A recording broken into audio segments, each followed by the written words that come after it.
2015-ben csináltunk ugye az Icsi Major nagy termében egy kiállítást, és akkor ott csináltunk egy ennél kisebb légifotót, amit leragasztottunk a padlóra. Ehhez ugye kapcsolódott egy ilyen játék is, hogy különböző hangulati emojikkal kellett kifejezni azt, hogy melyik helyet szeretik, melyik helyet kevésbé az emberek. Főleg a gyerekek nagyon élvezték, ezt folyamatosan ragaszgatták, mint ahogy látszik a fotón is. És hát ez annyira megtetszett ugye a város vezetésének is, hogy felmerült az ötlet, hogy a kiállítást is hozzuk el ide, de hogy nekik ez a padlómatrica is nagyon tetszik. Technikailag mit lehet erről tudni, erről a megvalósítástól? Például mennyire különbözik egy hagyományos drónos fotótól ez a fajta eljárás? Ezt a repülőről fotózzák. A fotót magát ezt nem mi készítettük nyilvánvalóan, hanem az önkormányzat megbízásából minden évben lefotózzák a város. Nyilván ennek azt is, hogy az ilyen illegális beépítéseket vizsgálják és összevetik, hogy mi változott az előző évhez képest. És hogyha már van ez az adat, tehát hogyha már készül ez a régi fotó, akkor gondoltuk, hogy akkor lehetne használni arra is, hogy az emberek megismerjék, és hát mint ahogy látszik, nagyon szeretik és keresgélik a helyüket, lakóhelyüket, meg iskolájukat, meg munkahelyüket a légifotón. Pont az érdekes, hogy ezek az ilyen kis apró eltérések, amit a város fejlődött a 7-8 év alatt, új épületek jelentek meg, tehát például most néztük az előbb, hogy ezen már rajta van a buszpályaudvar, az előzőn még nem volt. Nem teljes komolysággal teszem fel a következő kérdésemet, hogy városvezetőként milyen érzés, hogy besétálva a Városház aulájába gyakorlatilag a lába előtt hever az egész település. Nagyon jó érzés, és azt hiszem, hogy ez egy páratlanul jó érzés. Nem hiszem, hogy van még Magyarországon, de máshogy sem nagyon láttam olyat, hogy a Városház aulájában akárki betér, akkor meg tudja találni azt, hogy hol lakik, és a legfrissebb képet láthatja, ráadásul egy kópársáló anyagon. Hát ez is a kreativitását mutatja a 20-40 Budaörsi Fiatal Építészek Egyesületének. 8 évvel ezelőtt találták ezt ki, valósították meg, és most újult meg ennek a mai kiállítás megnyitónak az alkalmából. Az ötlet alapvetően az Egyesületé, de egyébként volt nyilván együttműködés az önkormányzattal, hiszen ezt a térképet nagyon jól föl tudtuk használni arra, hogy ötleteket, információkat gyűjtsünk az itt élőktől. Ezen a térképen most már nem látszik, de a régin, amit most megújítottunk, azon nagyon sok kis piros meg zöld pontokat lehetett látni, amivel kapcsolatban egy ládában elmondhatták az itt élők az elképzeléseiket, javaslataikat. Úgyhogy e tekintetben nyilvánvaló, hogy mi használtuk azt az ötletet, ami egyébként az Egyesülettől jött. Ez is mutatja azt, hogy nagyon fontos az, hogy egy településen olyan civil szervezetek legyenek, amelyek egy-egy speciális területtel foglalkoznak, és az épített környezet az egy nagyon fontos terület, ami persze sok vitára is okot ad, de a jó vitákból lesznek aztán jó eredmények. Ez egy szemléletszedő eszköz, ugyanakkor szerintem nagyon sokszor látom azt, hogyha valaki ide betér, megnézi ezt a térképet, szóval, hogy olyan jó érzéssel tölti el az embereket, amikor ide bejönnek, hallg, zene szól, itt van a város a lábuk előtt, van ennek egy ilyen kellemes üzenete.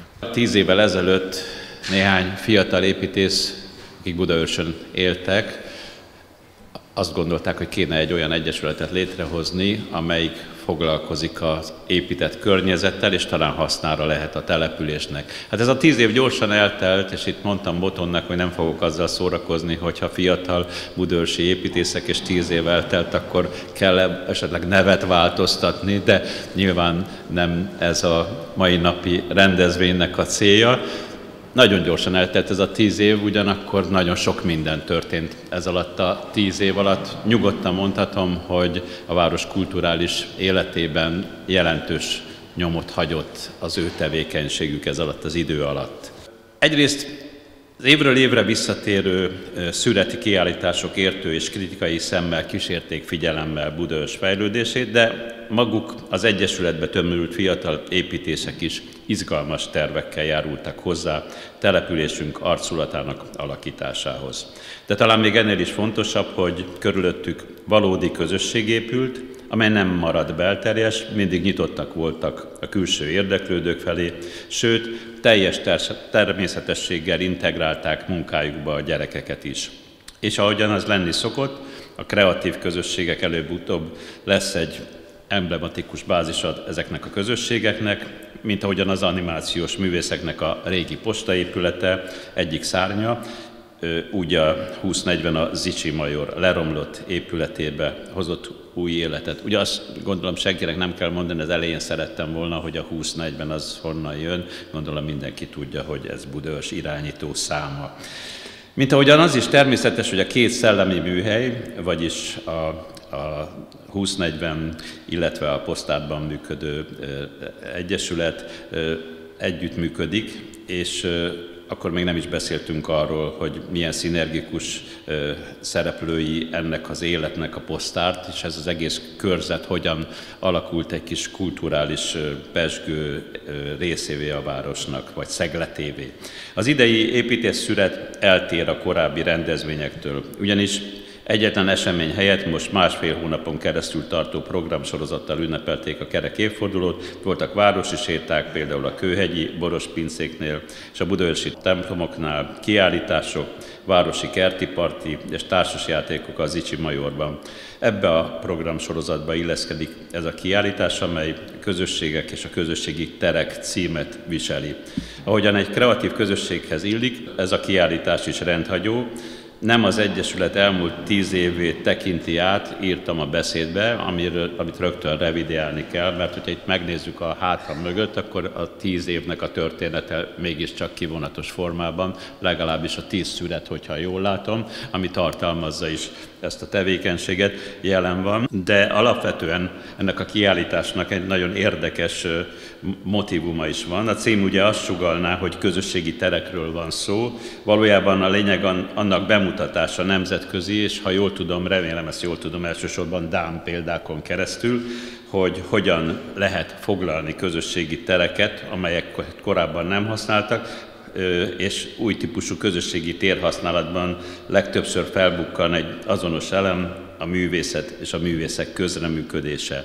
Kiderül például az is, hogy egy áruház tetejére is lehet lakásokat építeni, vagy a híd alatti kihasználatlan területen lehet kosárlabdapályát megvalósítani, vagy hogy gyerekek is vezethetnek tematikus városi sétákat, ahol a saját szemszögükből mutatják be a lakóhelyüket. De akár egy rossz konténer is adhat teret minőségi kiállításoknak, vagy éppen lepusztult ipari épületek egy-egy részéből is lehet közösségi iroda. A kiállításnak, ha jól sejtem, igazából az a célja, hogy bátorítson minket, hogy merjünk merészen fantáziálni arról, hogyan lehetne visszafoglalni a közösség számára eddig nem használt vagy észre sem vett tereket. Izgalmas szellemi játék és kihívás ez minden kiállítás látogató számára, talán még használható jó ötletek is születnek belőle. Mellesleg pontosan szimbolizálja ez a kiállítás azt is, hogy milyen típusú impulzusokat kapott a város az elmúlt évtized alatt a fiatal építészek közösségétől. A mostani megnyitóra készült egy meglepetés is.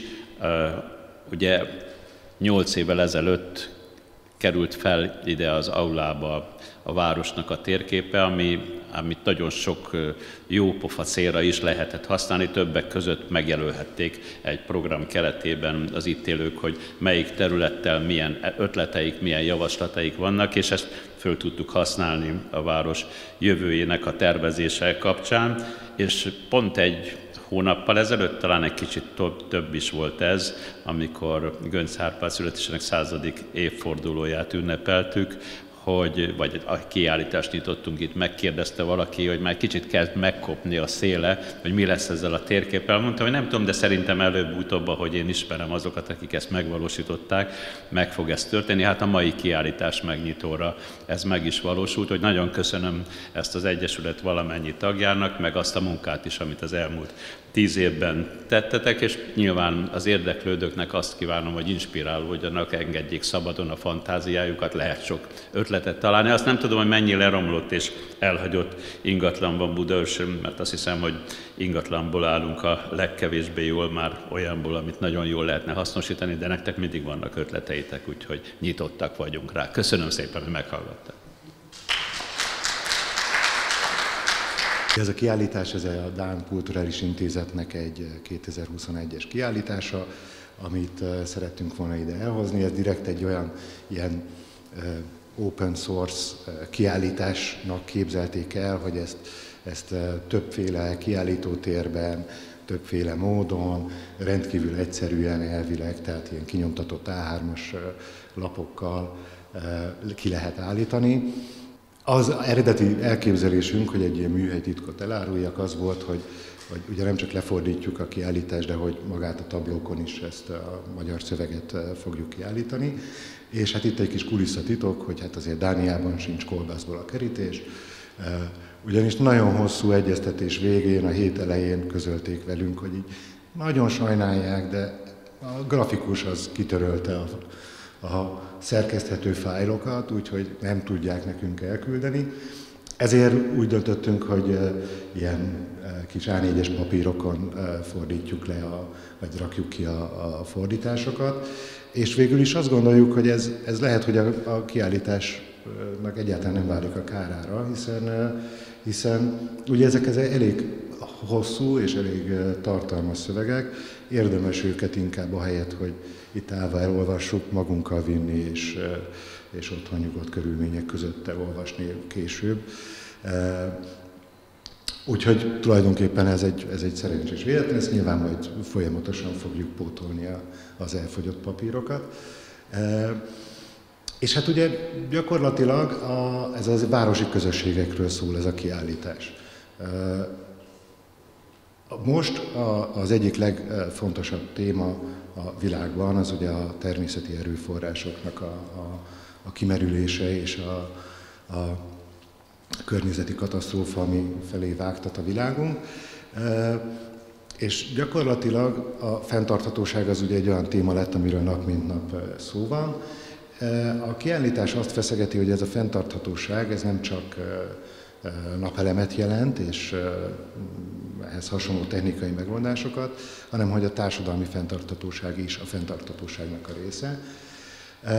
És ez a kiállítás pont az egyik ilyen társadalmi erőforrást, vagyis a városi közösségeknek a meglététről szól, arról, hogy ezeket is, tehát ugyanúgy kell gazdálkodni ezekkel is, ezzel az erőforrással is, mint a természeti erőforrásokkal, és gyakorlatilag olyan kísérleteket mutat be, ahol művészek, építészek, különböző szakterületek együtt dolgozásának az eredményeként, tehát vagy az volt a célja, vagy az eredménye is egyben, hogy fejlesszék ezeket a városi közösségeket.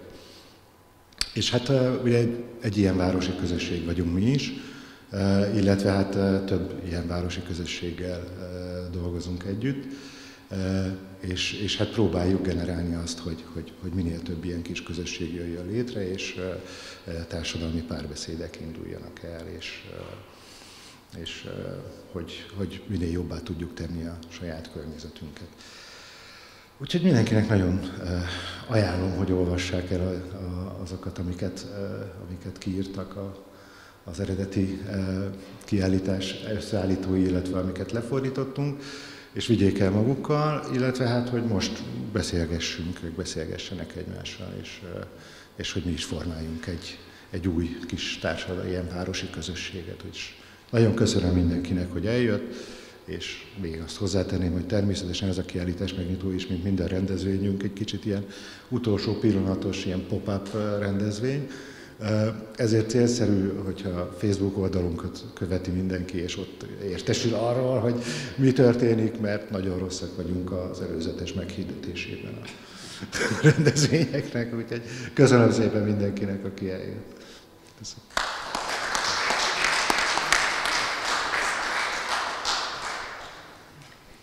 Hát csak egy ilyen rövid zárszóra akkor visszajövök. Nagyon szépen köszönjük polgármester úrnak és Botonnak a megnyitót. Ez a kiállítás itt a 10. építészület rendezvénysorozat keretén belül itt a Városházán most megnyílt.